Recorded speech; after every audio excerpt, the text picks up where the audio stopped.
Hello everyone, welcome back to the kitchen table. Today on the kitchen table, a video on the thorny issue of so-called flyaways. Now, because this is a serious topic, it deserves a serious beverage.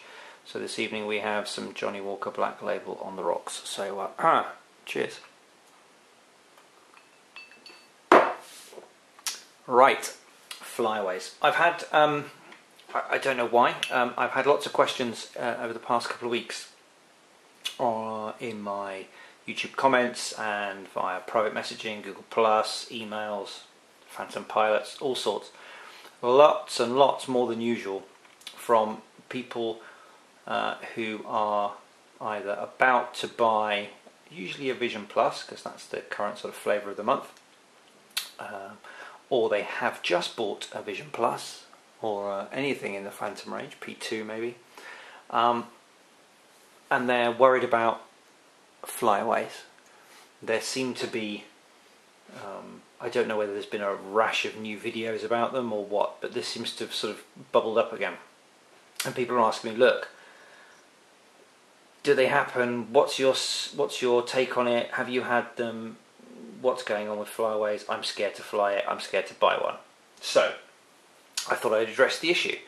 I've had this Phantom Vision since it was launched in October last year. So we're not a million miles off a year.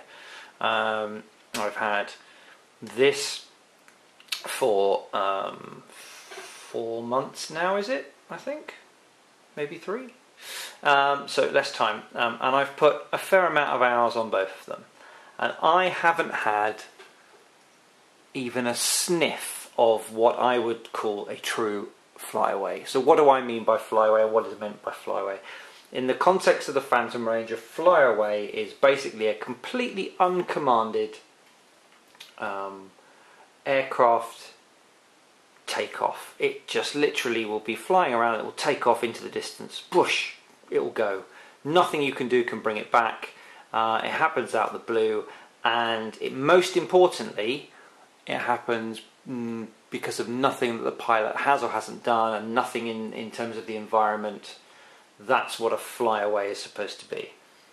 As I say, I haven't had so much as even a tiny little jot of a flyaway type behaviour that wasn't, and this is the important bit, that wasn't down to me doing something stupid. And this, importantly, I personally think is what the vast majority of these documented flyaways are. But there is a caveat to that. So let me tell you about my flyaway experience that wasn't actually a flyaway. It happened with this aircraft. I hadn't had it very long, maybe a month, and I took it somewhere brand new. I went to see my folks, the kids' grandparents, and I took this along because my dad, I think that's where I get it from. He quite likes a bit of gadgetry and bit of stuff. So I took it along to show them, and we took it out for a flight. They live in Norfolk. It was winter. It was very cold. There was a strong wind blowing, and I thought, right, I've driven 3 hours to get here. I'm going to calibrate my compass. I'm not a fan of calibrating every mission. I only calibrate if something changes, as you know, hardware or location by a large amount. So I did a calibration. But it was freezing. I didn't have any gloves, so I needed to operate the touchscreen on the Vision app. And it was a really bitter northeasterly wind. So I decided it would be a really cool idea to do the compass calibration somewhere sheltered. And the sheltered spot I chose was between my parked car and some metal railings. So just about the worst possible place you could calibrate a compass. So I did it, I didn't think twice about it, took it back to the middle of the grassy field where we were going to fly. It took off, it was fine. I didn't do a test hover, that's another lesson that I've learnt since then. And I started flying, and all of a sudden it started to get a bit weird and a bit kind of as if it had a mind of its own, and suddenly I saw the lights flashing that meant there was a compass error, and I got the pop-up on the app saying compass error, and the thing was flying around the sky and bucking like a bronco. I still had some semblance of control, and all I can say is thank goodness for the hours I put in on this Hubsan, especially flying nose in, because when I finally brought it back to a point where I could almost land it and bring it down, it was facing me. And of course, when the aircraft's facing you, if you hit left on your stick, the aircraft moves to the right as you look at it. So if you're not used to that, that could have been a disaster. But I wrestled it down. Did another realised what I'd done, like an idiot. Did another calibration in the middle of that field. It flew like an absolute charm. That, I think, is an example of something that if I hadn't known any better, I could have, put videos on and said, look, Flyaway, look, uncommanded, and it wasn't. It was me doing something stupid.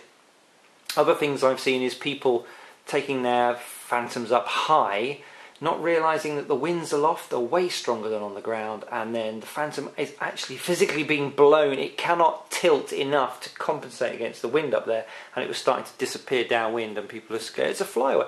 No, it's not. It's being blown away. It's a massive difference.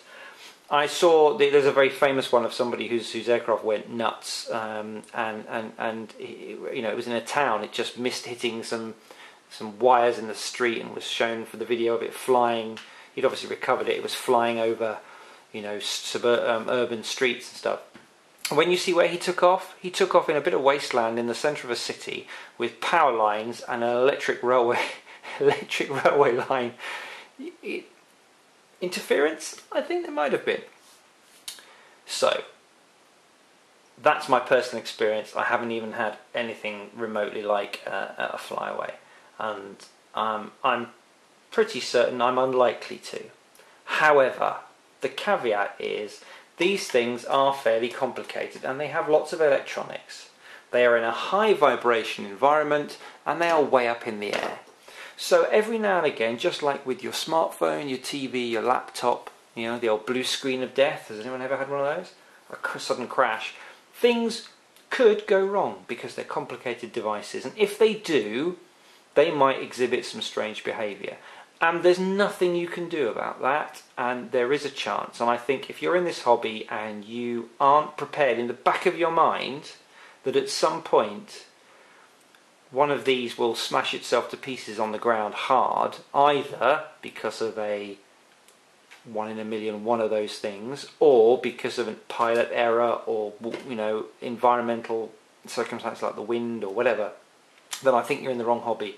And I think you maybe need to sell it on, because I think it doesn't even have to be electronic. One motor goes, one speed controller blows, a component pops, and these things have the gliding capability of a brick.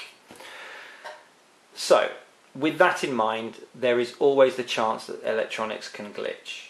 But do I think there's a big problem with these uncommanded Flyaways? No, I don't. Don't forget as well that YouTube and forums are a bit of a focus. It's very rare that the hundreds of thousands of people who've bought these things who have had no trouble whatsoever will go onto a forum or put a YouTube video up saying, hey, look at my 850th flight without incident. But because everyone's wary of Flyaways, you do a Google search for that, and there seem to be many of them. But if you multiply it up by the users that are out there having fun like me with no issues, I don't think it's as big a deal as people say. That might be controversial. I'm sure you'll tell me in the comments what you think down there. As I say, electronics can and do go wrong. It's no fault of anybody's. It's just the nature of what happens. As to whether there's some sort of fundamental flaw that causes these things to head off into the sunset, not in my experience, and that's all I can go on. So I hope that's helped some of you kind of, have maybe a balance to some of the other videos that you might have seen. If you agree with me, great. If you don't, that's great too. But all I can do is go on my experience, and so far it's been fine. Hope that was useful. Join us again soon here on the kitchen table for some more flight related nonsense. Until then, cheers.